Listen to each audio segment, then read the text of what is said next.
मला आहे ना कितीही काम असू दे कंटाळ तरी येतच नाही. पण हे आहे का कामाला मला लई कंटाळ येतं. चला मग सांगतेच ते काय.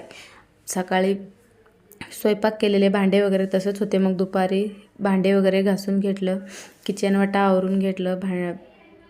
भांड्याची तरी एवढी मोठी पाळ पडली होती. मग सगळं भांडे व्यवस्थित घासून घेऊन किचन आवरून मग संध्याकाळी स्वयंपाकाच्या तयारीला लागले. आणि मी स्वयंपाकाच्या तयारीसाठी कॅमेरा लावून ठेवलेलं होतं. मग माझ्या लेकीचं ते कॅमेऱ्यासमोर नाचायचं चालू होतं.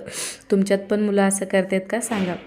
फटाफट आता संध्याकाळची स्वयंपाकाचे टाईम आहे म्हणून आता स्वयंपाक करायला घेतलं. मग आज आहे ना नुसतं दालच्या भातच बनवणार होते. दालच्या भातची रेसिपी चला बघूया. तुम्ही पण दालच्या भात अशीच बनवता का नक्कीच कमेंटमध्ये सांगा. मग मी आहे ना दुधी भोपळा चिरून घेतला.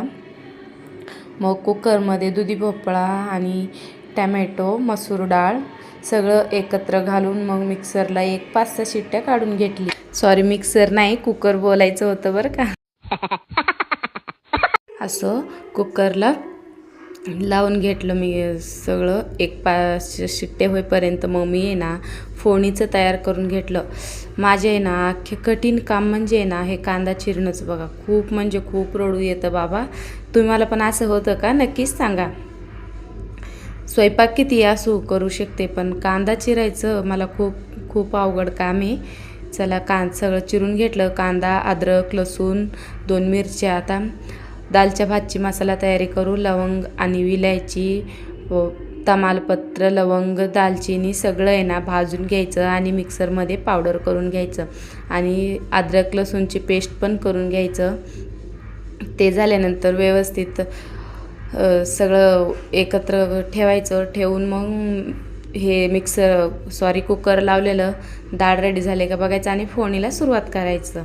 फोडणीला टाकायचं अगोदर तेल टाकायचं. तेल चांगलं गरम झाल्यानंतर मग त्यामध्ये जिरे टाकायचं. जिरे टाकून मग कांदे टाकायचं. कांदे ना खूप उशीर परतून घ्यायचं. छान असे लालसर झाले ना मग त्यामध्ये ते दालच्याला करून ठेवलेलं पावडर टाकायचं आणि त्याच्यामध्येच ते अद्रक लसूणची पेस्ट टाकायचं.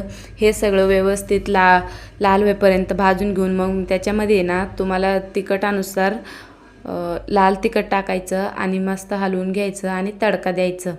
तडका दिला की झालं आपलं दालच्या रेडी झालं. मग इकडे ना भाताची तयारी करून घेतले. दालच्या शिजेपर्यंत भाताची तयारी करून घेतले. 1-1.5 कप तांदूळ घेतलं. मग तेच सगळे मसाला फोडणी जे दालच्याला घेतले तेच मसाले फोडणीला टाकलं. मग टाकल्यानंतर